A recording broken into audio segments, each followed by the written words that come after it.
Hello बच्चों, आपका स्वागत है साइंस जीवी चैनल पे। बच्चों, हमने फूड प्रोडक्शन के जो वीडियोस थे वो हम लेके आए थे, जिसमें 6 चैप्टर्स जो हैं फूड प्रोडक्शन यूनिट के वो हमने कंप्लीट कर लिए हैं। अब इस वीडियो में हम देखते हैं जो आपका सिलेबस है। अगर फूड प्रोडक्शन का आप सिलेबस देखो तो उसमें कुछ चैप्टर्स आपको एम्प्लॉयबिलिटी स्किल्स के भी करने हैं, जो आपके एग्ज़ाम के बहुत ये काफ़ी इंपॉर्टेंट है। टोटल एम्प्लॉयबिलिटी स्किल्स जो है फूड का पेपर अगर आप देखो तो 2 पार्ट में आपका डिवाइडेड होता है। टोटल 50 मार्क्स का थ्योरी का पेपर होता है, 50 प्रैक्टिकल्स। और जो पार्ट ए और पार्ट बी 2 पार्ट में डिवाइडेड है। पार्ट बी में तो आपके 6 चैप्टर्स हैं और ये 6 के 6 चैप्टर्स हमने कवर कर लिए हैं, आपको प्लेलिस्ट में मिल जाएगा।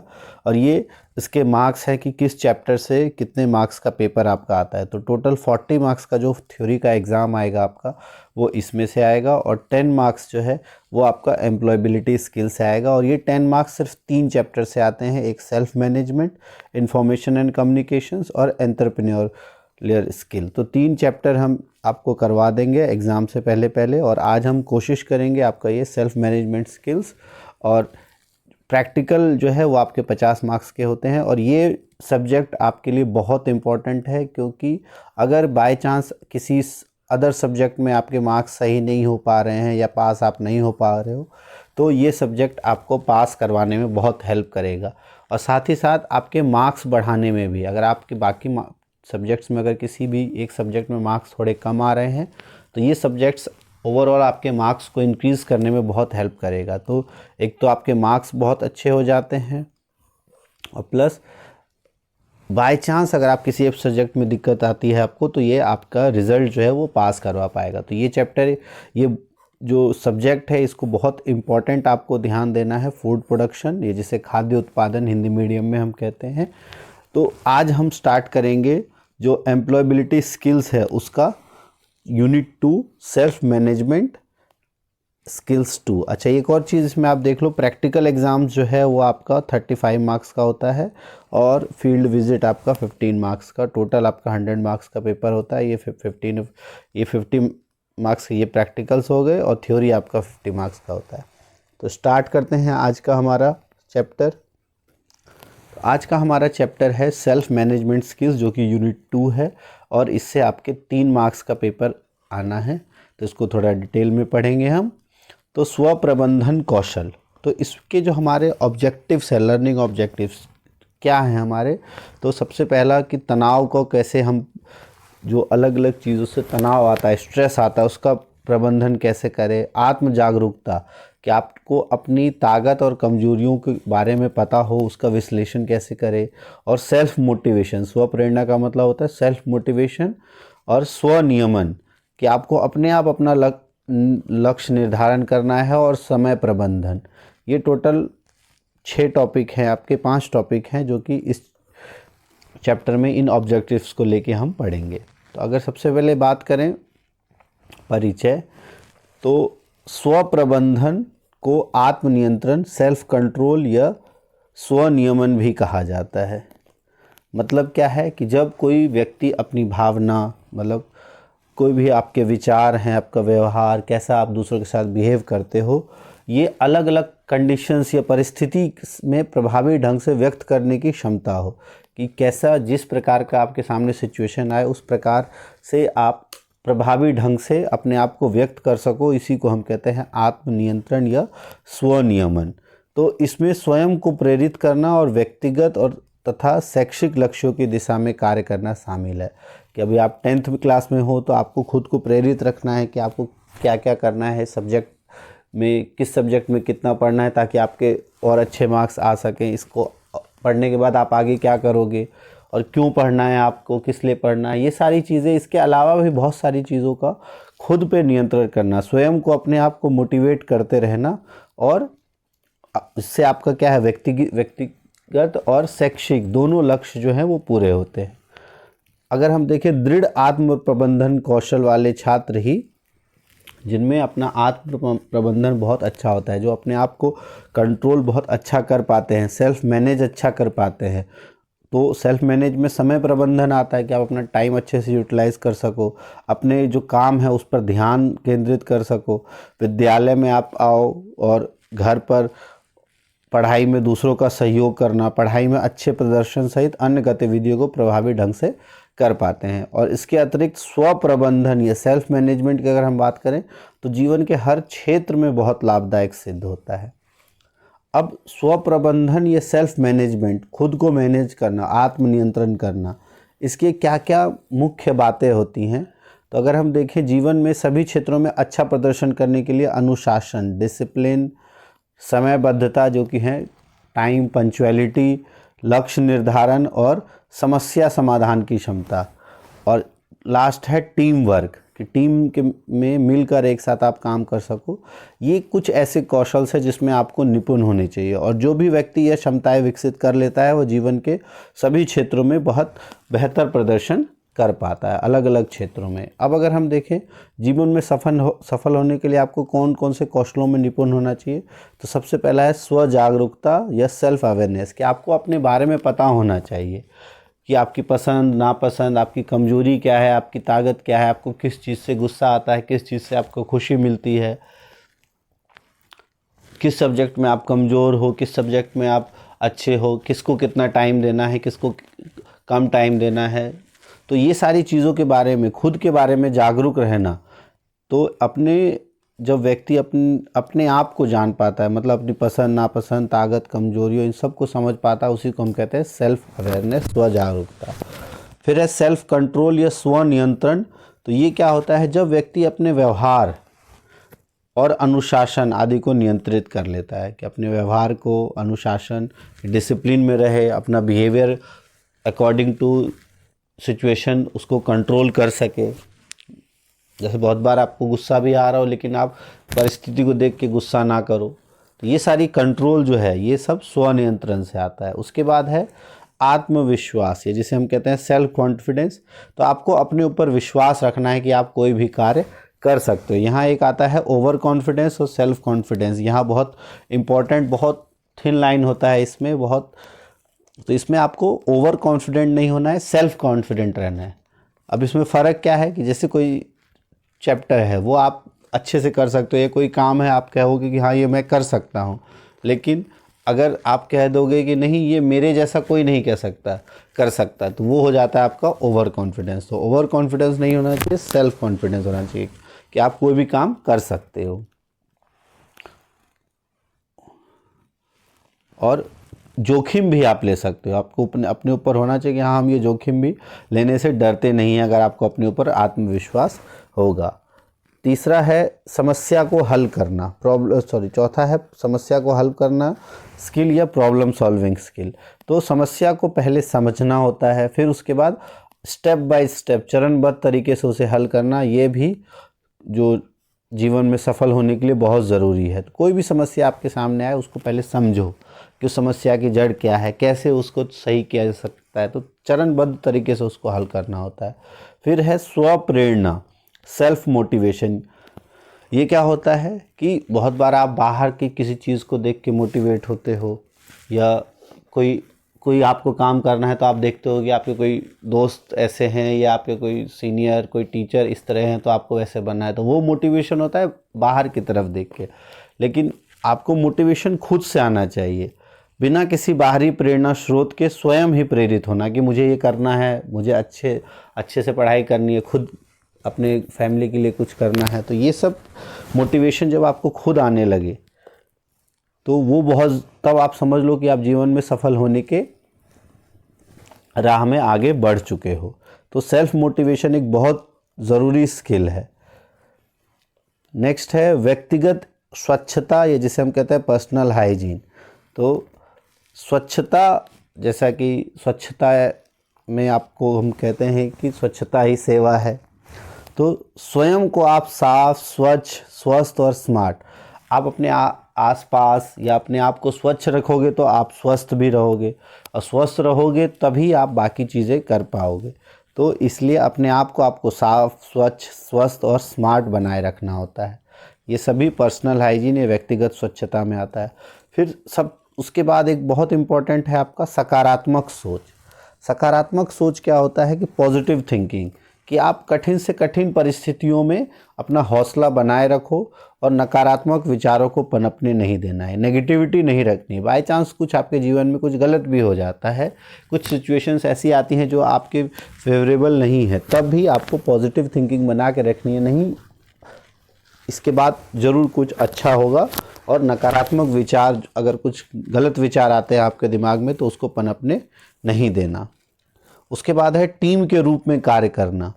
तो लक्ष्य को अगर प्राप्ति करना है तो अकेले कभी नहीं किया जा सकता, तो किन्हीं भी लक्ष्य को अलग अलग लोगों के साथ मिलकर टीम के रूप में कार्य करना, ये भी हमारे सफल होने में बहुत महत्वपूर्ण भूमिका निभाता है। उसके बाद समय प्रबंधन, जिसे हम कहते हैं टाइम मैनेजमेंट, क्योंकि टाइम तो सभी के पास 24 घंटे हैं, वही 24 घंटे में कोई बहुत अच्छा सक्सेसफुल हो जाता है और उसी 24 घंटे को कोई बर्बाद कर देता है।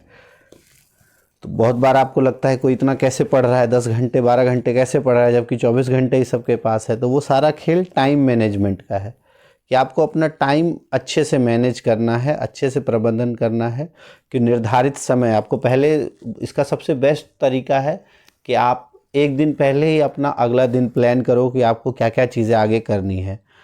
तो पूर्व निर्धारित योजना के अनुसार आपको कार्य करने होते हैं। इसके लिए एक हैबिट आप धीरे धीरे डेवलप करोगे तो आपको बहुत हेल्प होगा। उसके लास्ट है लक्ष्य निर्धारण, गोल सेटिंग या एम। अब जब तक आपका कोई एम नहीं होगा, लक्ष्य नहीं होगा, तब तक आप कैसे आगे कार्य करोगे।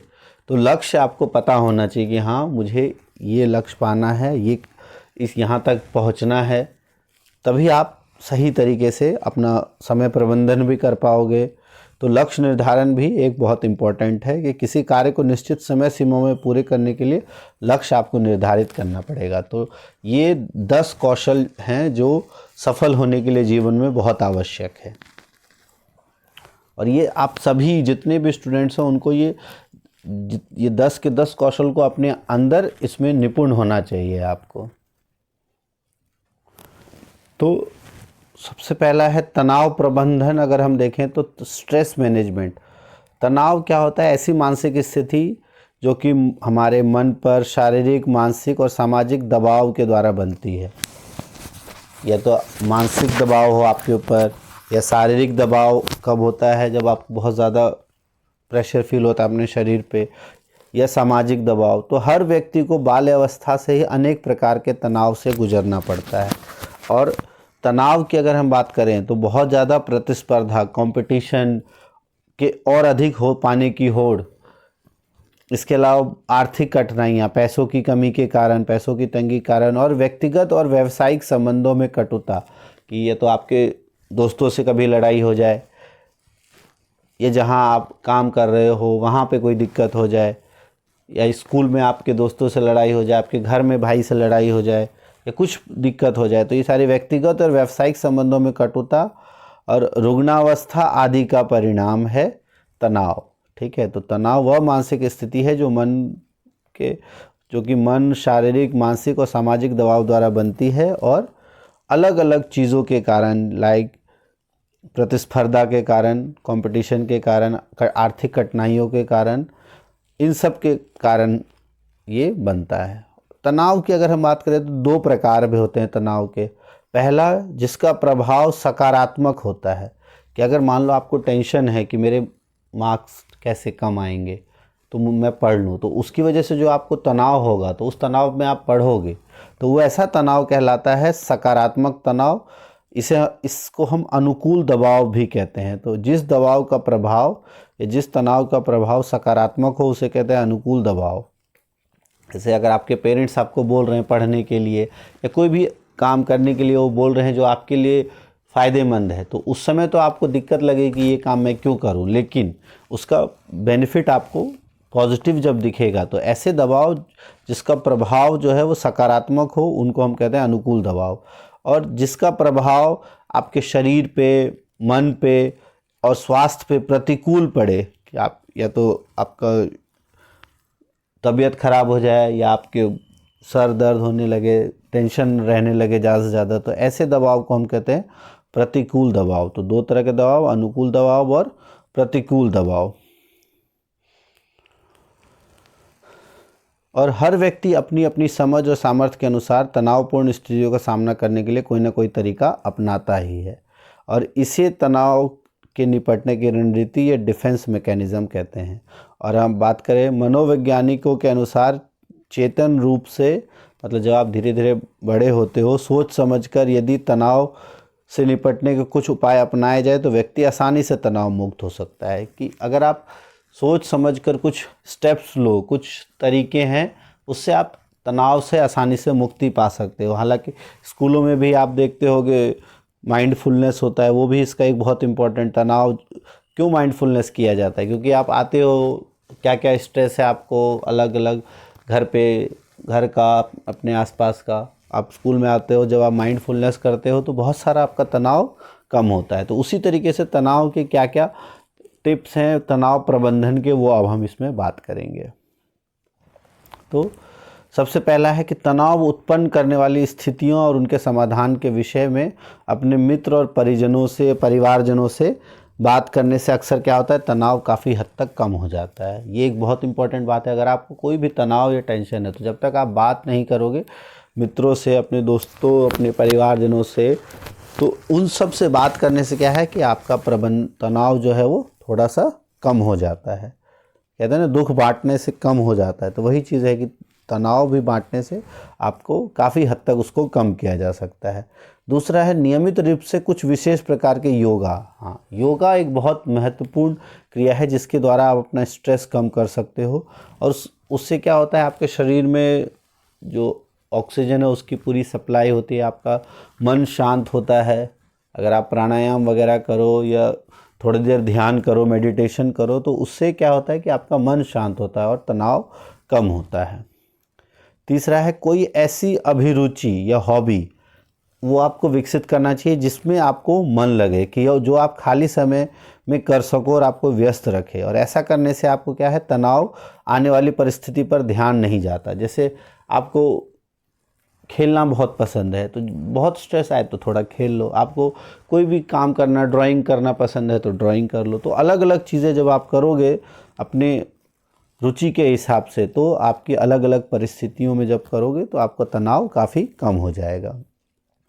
चौथा है आप संगीत सुन सकते हो अपने पसंद का। म्यूजिक जो है या संगीत वो बहुत हद तक तनाव कम करने में बहुत कारगर होता है। तो जो भी आपको पसंदीदा संगीत है वो आप सुन सकते हो। और असहज परिस्थितियों में शांत रहने के लिए आध्यात्म का सहारा लो।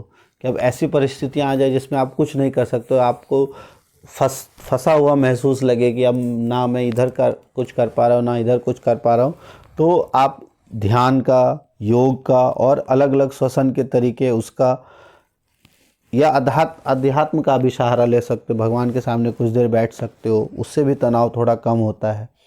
शारीरिक कष्टों का निवारण करने में भी ध्यान, योगा और श्वसन के तरीके काफ़ी सहायक होते हैं।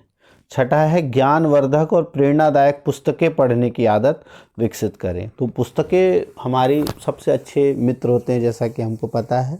तो ये जब आप ज्ञानवर्धक पुस्तकें पढ़ते हो या प्रेरणादायक पुस्तकें पढ़ते हो, तो इससे भी आपका जो मनोवृत्ति है, जो आपका सोच है, वो और डेवलप होता है और आपके एटीट्यूड में या आपके पर्सनैलिटी में पॉजिटिव डिफरेंस ज़रूर आता है, सकारात्मक परिवर्तन आता है और इससे भी तनाव कम हो जाता है। फिर है शरीर और मस्तिष्क को पर्याप्त आराम दें। ये बहुत इम्पोर्टेंट है कि आपको आराम अच्छे से करना चाहिए, सोना अच्छे से चाहिए, और ऐसा करने से भी तनाव को कम किया जा सकता है। तो ये 7 तरीके हैं स्ट्रेस मैनेजमेंट या तनाव प्रबंधन के। अब अगर हम बात करें तनाव प्रबंधन की जो तकनीक देखे, तो इनमें कि इनके अलावा भी कुछ उपाय ऐसे हैं जो लाभदायक सिद्ध होते हैं। जैसे ईमानदारी से आत्मविश्लेषण करें कि समस्या क्या है। आप अपने आप से पूछो क्यों है ये समस्या, क्या है, क्या कारण है, ऐसा करने से कैसे बचा जा सकता है इस समस्या को और बढ़ने से, या इसको कैसे ख़त्म किया जा सकता है। तो आत्मविश्लेषण करना ज़रूरी है। फिर है उस बात को समझें, और सभी समस्याओं का समाधान तत्काल नहीं हो सकता। ये आप ध्यान रखना कि किसी भी समस्या को अगर आप सोचोगे कि तुरंत, अगर कोई आर्थिक संकट के कारण ही तनाव है तो आप सोचोगे तुरंत ख़त्म हो जाएगा, तो ऐसा पॉसिबल नहीं है। तो समस्याओं को आत्म विश्लेषण करके समस्याओं को निपटाने के लिए सहनशीलता और धैर्य बहुत ज़रूरी है। धीरे धीरे चीज़ें होती हैं, तो उसके लिए आपको ध्यान रखना है। तीसरा है पुरानुभूति। ठीक है, पुरानुभूति मतलब एम्पैथी विकसित करें, मतलब लोगों की भावनाओं को समझना। एम्पैथी होता है लोगों की भावनाओं को समझना, तो उनको समझे, महसूस करे, क्योंकि जो एम्पैथी या पुरानुभूति जो है वो भावात्मक परिपक्वता के सूचक है। अगर आप किसी की फीलिंग्स को समझ पा रहे होगी, वो कैसा महसूस कर रहा होगा, अगर ऐसा है तो उससे जो आपका इमोशनल डेवलपमेंट होता है, भावात्मक परिपक्वता आती है, और वो भी आपके तनाव को कम करती है। और दूसरों के प्रति परानुभूति की भावना स्वयं के तनाव नियंत्रण में काफ़ी सहायक होती है। उसके बाद है तनाव का पहला लक्षण महसूस करते ही स्वयं को सचेत करें कि क्यों टेंशन आ रहा है, और अपने व्यवहार को नियंत्रित कर सकें। और उसके बाद एक बहुत इम्पॉर्टेंट है तनाव से बचने के लिए, अगर आपको टेंशन आ रहा है, सर में भी बहुत बार सबसे इम्पॉर्टेंट कारण होता है कि सर दर्द होने लगता है, तो दूसरों को क्षमा करना सीखें। दूसरों को जब आप क्षमा करोगे तो अपने आप क्षमा करने से भी आपका तनाव कम होगा। इसके अलावा लोगों की इंसानियत और अच्छाई पर आप भरोसा रखें कि लोग में अच्छी चीज़ें हमेशा देखो। लोगों में दो चीज़ें होती है, पॉजिटिव नेगेटिव। आप अगर देखना चाहो तो पॉजिटिव चीज़ें देखो। लोगों से मिलते समय सौहार्दपूर्ण वातावरण बना के रखो। सौहार्दपूर्ण मतलब फैमिलियर फ्रेंडली एनवायरनमेंट बना के रखो। और जिन समस्याओं या परिस्थितियों पे आपका वश नहीं है उस पर उत्तेजित ना हो, आप ज़्यादा टेंशन ना लो। और स्वयं और दूसरों से प्रेम करो। इसके अलावा यदि परिस्थितियाँ को आप अपने अनुसार नहीं बदल सके तो परिस्थिति के अनुसार ढलने की कोशिश करो। ठीक है, और अतीत में की गई गलतियों से सबक लेना चाहिए। ये सारी जो एम्पैथी विकसित करने के लिए आपको अपने व्यवहार में ये सारे परिवर्तन करने चाहिए। अगला है, अगर हम देखें उसके अलावा जो अपेक्षा आप दूसरों से करते हो वो स्वयं पे भी अमल करो। कि आप चाहते हो दूसरे आपको समझे, दूसरे आपकी बात को समझे, तो आप दूसरों की बातों को भी सुनना समझना सीखो। हकीकत जाने बिना किसी दूसरों से उलझो मत। और अगर इन सब के बाद भी अगर तनाव पर नियंत्रण ना रहे तो मनोवैज्ञानिक की सलाह, ये जो साइकियाट्रिस्ट है वो साइकियाट्रिस्ट उनकी सलाह ज़रूर लें। अगला है सेल्फ अवेयरनेस या आत्म जागरूकता, जिसमें आपको स्वयं की ताकत और कमजोरियों का विश्लेषण करना है। ठीक है, इसे हम जैसे स्वॉट एनालिसिस भी कहते हैं, स्ट्रेंथ वीकनेस एनालिसिस जो है आपका। तो एक व्यक्ति के रूप में आपको अपनी कमियों को, योग्यताओं को समझना बहुत ज़रूरी होता है, और उस कमियों के अनुरूप परिवर्तन करके जिस क्षेत्र में आपको काम करना है उस क्षेत्र में असाधारण प्रदर्शन और सफलता प्राप्त कर सकते हैं, अगर आप अपने कमियों को सही कर लो। तो स्वयं की योग्यताओं और कमियों का विश्लेषण करने के लिए सबसे पहले स्वयं को जानना जरूरी है। और स्वयं को जानना मतलब अपनी ताकत और कमजोरी का विश्लेषण कैसे करना है। तो स्वयं के समझने का अर्थ है कि आप कौन हैं, क्या पसंद है, क्या पसंद नहीं है, आप क्या सोचते हो, आपके विचार क्या है, पृष्ठभूमि क्या है, कौन सा काम अच्छे से कर सकते हो, कौन सा काम अच्छे से नहीं कर सकते हो, कौन सा समझने में आपको मुश्किल होता है, कौन चीज़ें आप आसानी से समझ जाते हो। इन सभी तथ्यों के आधार पर आप अपनी योग्यताओं और कमियों का आकलन कर सकते हो, मतलब आत्मबोध कर सकते हो।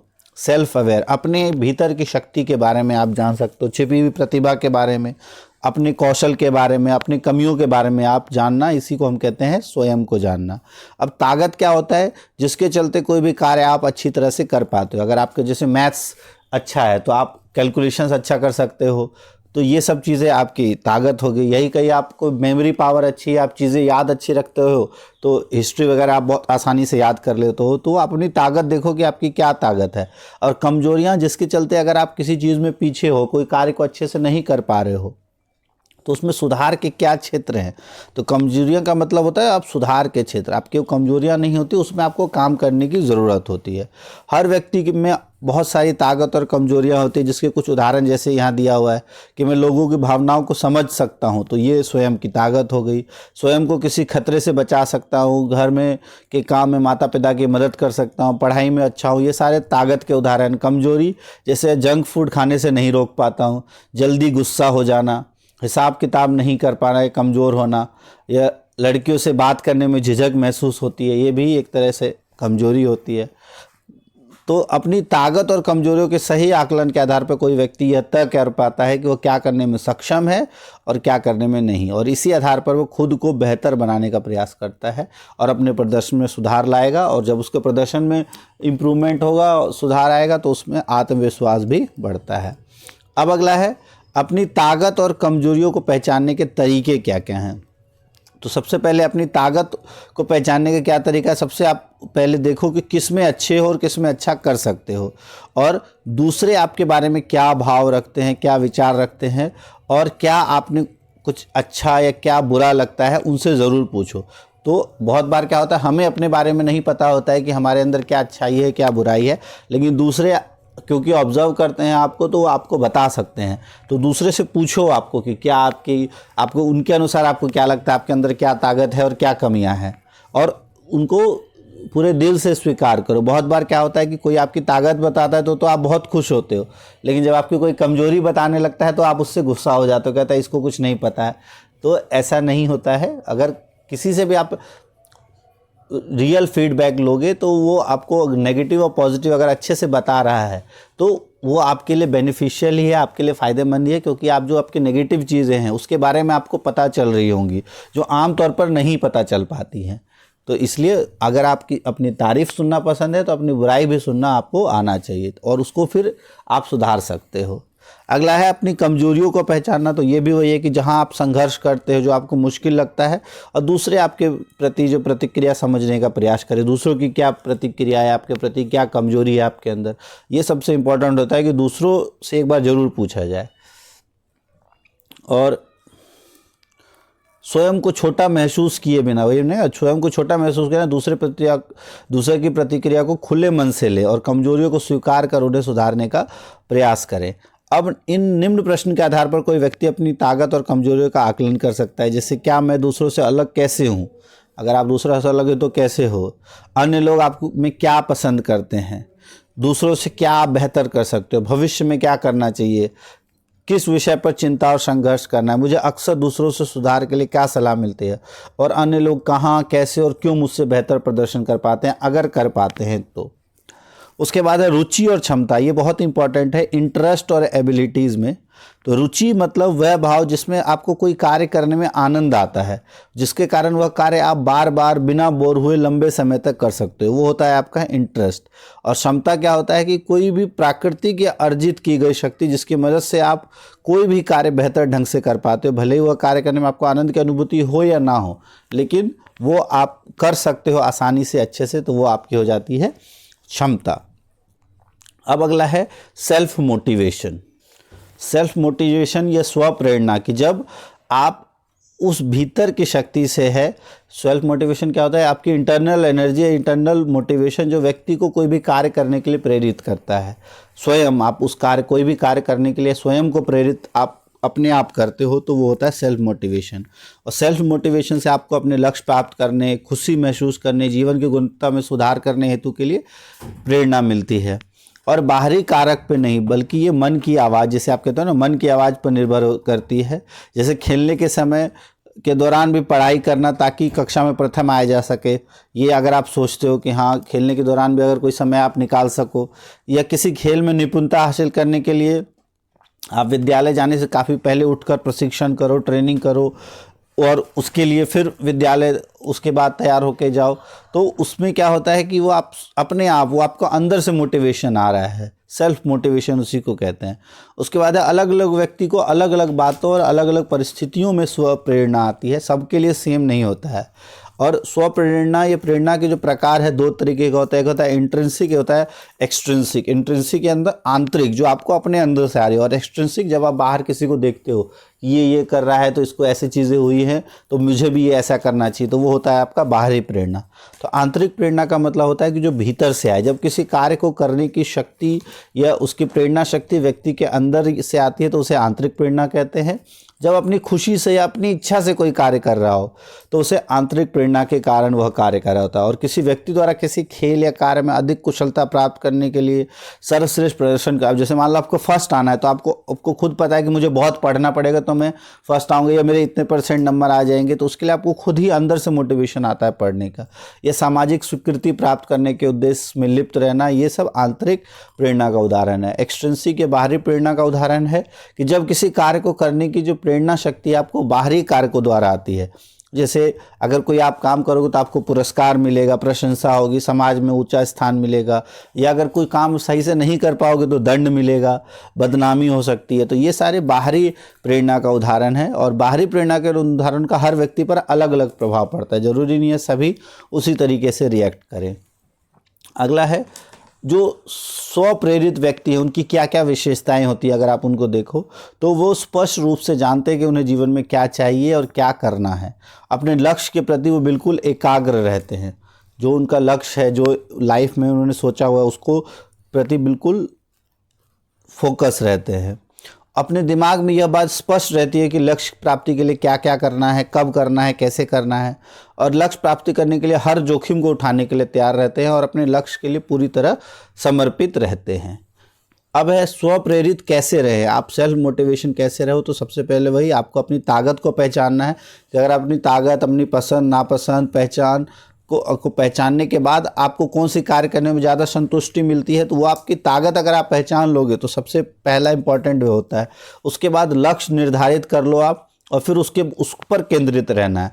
तो लक्ष्य को निर्धारित करना और उसके लिए जितने भी संसाधन है उस लक्ष्य को प्राप्त करने के लिए उसको जुटाना है। जैसे आर्मी में जाना चाहो तो आपको क्या क्या काम करना है, व्यायाम करना है सुबह सुबह, तो रोज़ सुबह शाम आपको खुद से व्यायाम करने के लिए मोटिवेशन आना चाहिए। तीसरा है लक्ष्य प्राप्ति के लिए योजना ज़रूर बनाएं कि अपने लक्ष्य को प्राप्त करने के लिए आप क्या क्या कर सकते हो, और एक प्रभावी योजनाएं होनी चाहिए, समय सीमा निर्धारित होनी चाहिए कि योजना में अलग अलग गतिविधियों की प्राथमिकताएं आपको तय करनी चाहिए।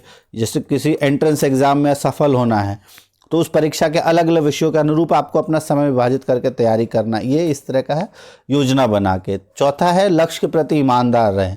जो भी आपका लक्ष्य है उसमें ईमानदार का मतलब है कि आप ये नहीं कि दिखाने के लिए तो आप 4 घंटे पढ़ रहे हो लेकिन आप सच में नहीं पढ़ रहे हो और मोबाइल का इस्तेमाल कर रहे हो। तो जो भी आपका लक्ष्य है आप ईमानदारी से उसके प्रति काम करो। तो अपने लक्ष्य की ओर अग्रसर रहने के दौरान किसी भी असफलता या कठिन परिस्थिति का सामना भी करना पड़े तो अपने लक्ष्य से हटना नहीं है। जैसे होटल मैनेजमेंट की प्रवेश परीक्षा उत्तीर्ण नहीं की, फिर भी शेफ बनने के अन्य तरीके खोजूंगा, तो ये आपका लक्ष्य के प्रति ईमानदारी। जैसे आपका लक्ष्य है कि आपको लोगों की मदद करनी है, तो ज़रूरी नहीं कि आपके पास पैसा आएगा तभी आप लोगों की मदद कर सकते हो। आप अपने तरफ से भी लोगों की मदद की जा सकती है, आप अपने से भी छोटे से छोटे स्तर पर भी मदद कर सकते हो। अगला है स्वनियमन या लक्ष्य निर्धारण, कि अपने जीवन को सार्थक करने के लिए दिमाग में स्पष्ट होना चाहिए कि आपको जीवन में करना क्या है, कहाँ पहुँचना है, क्या हासिल करना है, क्या आपके उद्देश्य हैं, कौन से ऐसे लक्ष्य हैं और क्या संभावना है कि उस लक्ष्य को प्राप्त कर पाओगे या नहीं, या अपने जीवन को ऐसे ही तो व्यर्थ नहीं कर दोगे। तो ये चीज़ों के लिए लक्ष्य निर्धारण और सेल्फ रेगुलेशन बहुत ज़रूरी है। लक्ष्य निर्धारित करना ही प्रत्येक जीवन का एक अनिवार्य कार्य नहीं है। किसी व्यक्ति के जीवन का लक्ष्य यह दर्शाता है कि व्यक्ति जीवन कैसा जीना चाहता है, कहाँ रहना चाहता है, भविष्य में क्या बनना चाहता है। तो हम कह सकते हैं लक्ष्य जो है उस सपने के रूप में परिभाषित किया जाता है। लक्ष्य क्या होता है? आपका एक सपना जो एक तय समय सीमा के अंदर आप हासिल करना चाहते हो। जैसे पहले से ही पैसे जमा करना ताकि अपने जन्मदिन पर पसंदीदा मोबाइल आप खरीद सको। लक्ष्य निर्धारण क्या होता है कि अपने अलग अलग लक्ष्यों में से प्राथमिकता के आधार पर एक विशिष्ट लक्ष्य का चयन लक्ष्य निर्धारण किया जाता है। और ये हमेशा लक्ष्य निर्धारण बहुत इंपॉर्टेंट है, ये डेली बेसिस पे आपको करना चाहिए। एक बहुत बड़ा लक्ष्य है कि हाँ आपको फर्स्ट आना है या आपको 90% मार्क्स लाने हैं, वो एक आपने लक्ष्य लिया है आपको बहुत पैसा कमाना, वो तो बहुत दूरगामी लक्ष्य हो गया। लेकिन लक्ष्य निर्धारण क्या होता है? जब आप डेली कोई टारगेट लो कि हाँ मुझे आज इतना पढ़ना है, छोटा छोटा टारगेट लेके, छोटा छोटा लक्ष्य लेके निर्धारित करके तब काम करोगे तो आपके काम आसानी से होने लगेंगे। उसके बाद है लक्ष्य के आधार पर प्राथमिकताएं तय की जाती हैं और उन प्राथमिकताओं के अनुरूप योजना बनाकर चरणबद्ध तरीके से स्टेप वाइज अगर आप काम करोगे तो सफलता आपको काफ़ी हद तक सुनिश्चित हो जाती है। अगला है लक्ष्य कैसे निर्धारित करें, तो उसके लिए एक विधि है, इंपॉर्टेंट है, आपके एग्जाम में आता है, उसको हम कहते हैं स्मार्ट विधि। स्मार्ट होता है specific, measurable, achievable, realistic, time bound. तो स्पेसिफिक कि कोई एक विशिष्ट जो है वो लक्ष्य होना चाहिए, मेजरेबल जो मापने योग्य हो, तीसरा जो प्राप्त करने योग्य हो, चौथा वास्तविक होना चाहिए और पांचवा समयबद्ध तरीके से। अब अगर स्पेसिफिक की बात करें तो लक्ष्य विशिष्ट और स्पष्ट होना चाहिए कि जैसे आपके लक्ष्य में क्या शामिल है, कौन शामिल है, कहाँ से शुरू करना है, कौन से साधन का उपयोग करना है, क्या करने की इच्छा है, कब शुरू करना है, कब ख़त्म करना है, क्यों करना है, ये सारे स्पेसिफिक लक्षण उसमें होने चाहिए। उसके बाद मापने योग्य का मतलब क्या है कि लक्ष्य मापने योग्य का मतलब कि वो बताने योग्य हो कि किस हद तक लक्ष्य प्राप्त किया जा सकता है, कर लिया गया है। तीसरा है, अब जैसे आपको सिलेबस कंप्लीट करना है तो अब सिलेबस में अगर 6 चैप्टर आपको करना है कि हाँ मुझे 1 वीक में करना है, तो अगर आपने 2 चैप्टर कर लिए हैं पहले 2 दिन में, तो ये आप माप सकते हो कि हाँ आपने इतना कंप्लीट कर लिया है। तो ये एक होता है आपका लक्ष्य जो है जिसको मापने योग्य हो। तीसरा लक्ष्य होना चाहिए जो अचीवेबल हो, कि लक्ष्य ऐसा होना चाहिए कि वास्तव में प्राप्त करने योग्य। अब आप कहो कि मैं 1 दिन में पूरा सिलेबस कंप्लीट कर दूँ, तो वो पॉसिबल नहीं है। तो लक्ष्य ऐसे होना चाहिए कि हाँ मुझे 20 दिन में कंप्लीट करना है अपना चैप्टर जितने भी कोर्स के हैं। तो वो लक्ष्य आप बनाओ जो वास्तव में प्राप्त करने योग्य हो। बहुत बड़े बड़े लक्ष्य को नहीं देखना चाहिए, इसलिए मैंने कहा ना शुरू में कि बड़े बड़े लक्ष्य को छोटे छोटे लक्ष्य में विभाजित किया जाता है।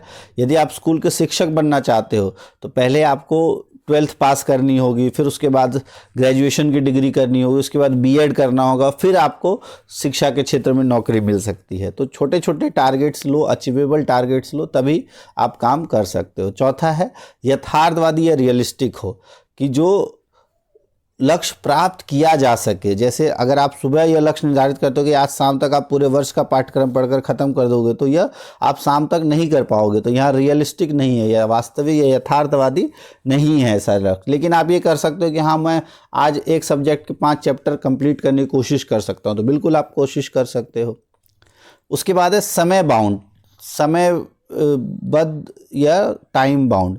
तो एक उचित लक्ष्य जो है समयबद्ध होना चाहिए। अपने लक्ष्य को प्राप्त करने का महत्व और संतुष्टि कम हो जाती है अगर समय पर ना करो। यदि आप 10 किलो वजन कम करने का लक्ष्य निर्धारित करते हो तो समय भी निर्धारित करना है कि आपको कितने दिन में करना है, और तभी आप अपने लक्ष्य के प्रति ईमानदार रहोगे। और ऐसा नहीं करोगे तो ईमानदार नहीं रह पाओगे।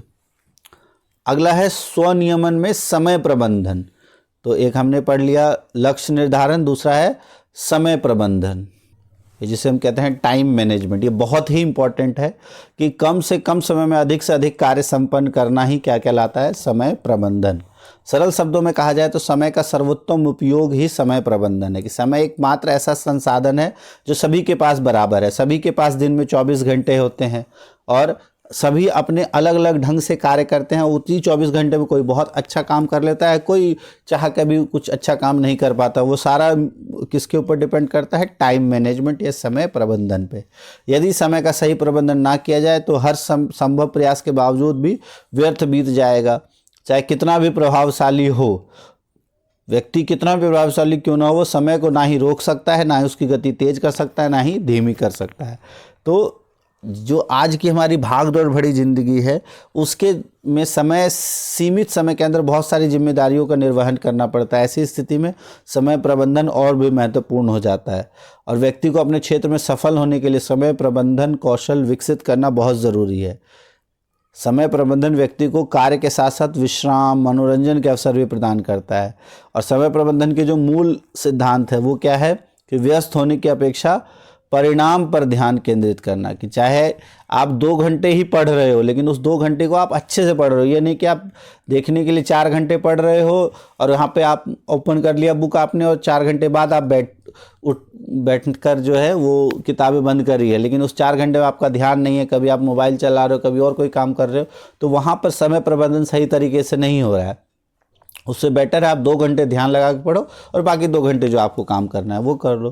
तो इस तरीके से समय प्रबंधन आपको करना होता है। अब समय प्रबंधन या टाइम मैनेजमेंट क्या महत्वपूर्ण या क्या महत्व है, तो सबसे पहला तो यह है कि समय की उचित व्यवस्था करने में समय और ऊर्जा दोनों की बचत होती है। समय योजना बनाने में यह सोचने में समय व्यर्थ नहीं होता है कि अब कौन सा कार्य करना है।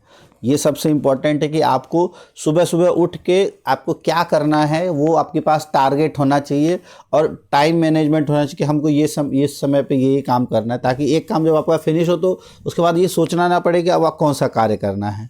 और समय योजना बनाकर हल्के और भारी कार्य को सामंजस्य को थकावट से बचा जा सकता है। जैसे अगर आपने कोई भारी कार्य किया उसके बाद फिर ऐसा काम करोगे जिसमें आपको ज़्यादा समय, ज़्यादा मेहनत लगेगी, तो 2-3 काम करने के बाद आपकी बॉडी बहुत थक जाएगी। तो उसमें आपको इस तरह से सामंजस्य बिठाना है कि कभी आपने मुश्किल काम किया है, कभी ज़्यादा हैवी वर्कलोड किया है, हैवी वर्क किया है, तो अब थोड़ा सा हल्का काम कर लो, ठीक है। उसके अलावा प्रतिदिन समय योजना के अनुसार उसी समय पर कार्य करने का स्वभाव बन जाएगा। जैसे कि 6 बजे उठना, 8 बजे नाश्ता करना, अगर आप धीरे धीरे योजना के साथ करोगे तो ये आपके व्यवहार में शामिल हो जाएगा।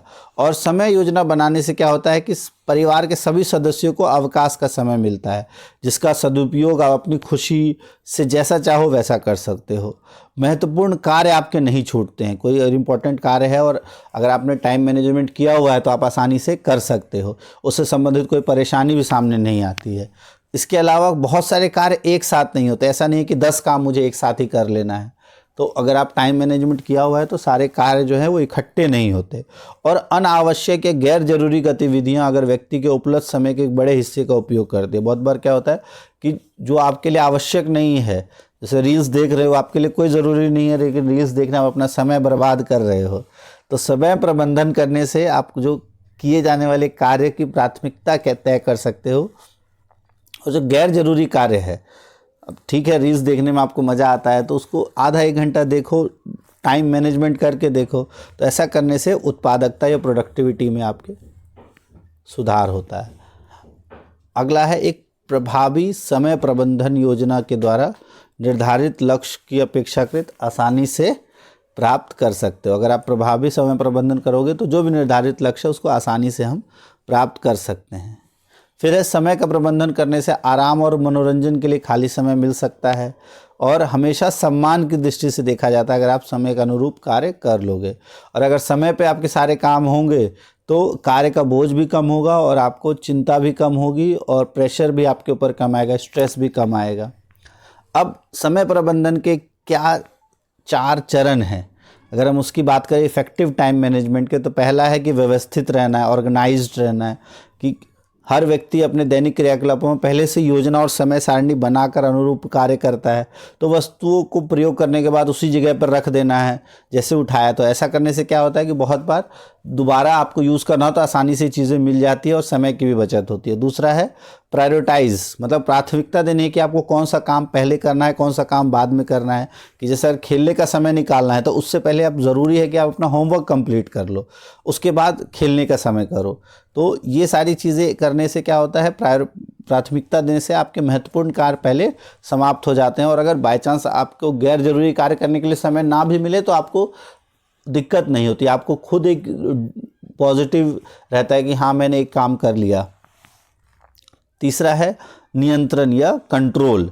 तो प्रभावी समय प्रबंधन के लिए यह भी जरूरी है कि व्यक्ति समय के अनुरूप ही कार्य करे और गैर जरूरी कार्यों में समय गंवाकर जरूरी कार्य के लिए समय ना निकाल पाना, ये सबसे गलत होता है। तो कंट्रोल होना चाहिए आपको कि आप जो आपके ज़रूरी काम है उसको आपको करना है।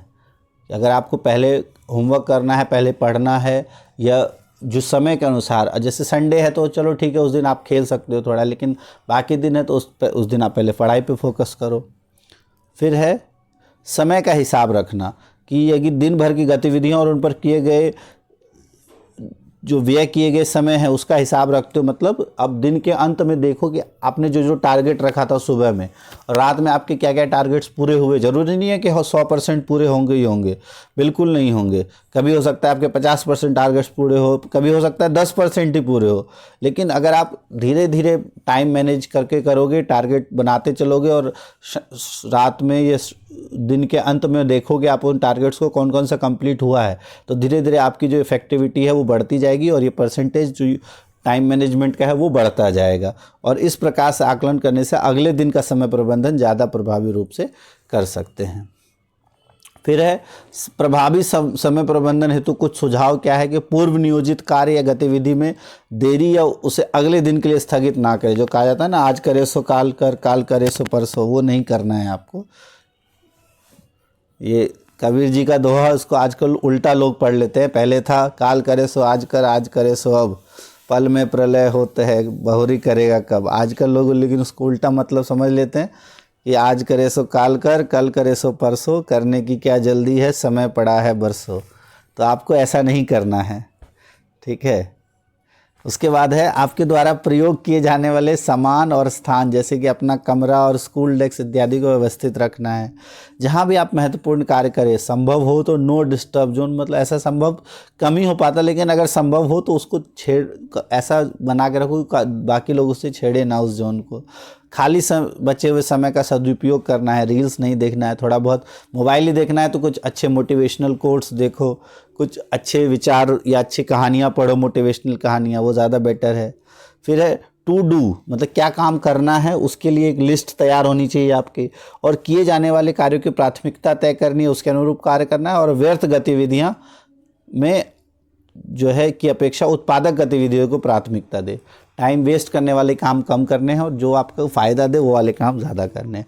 तो इस तरह से ये वाला चैप्टर हो जाता है हमारा कंप्लीट, और काफ़ी इंपॉर्टेंट चैप्टर है, ना सिर्फ आपके कोर्स के लिए बल्कि आपके लाइफ में भी बहुत इंपॉर्टेंट रोल प्ले करता है अलग अलग चीज़ों को अच्छे से करने के लिए।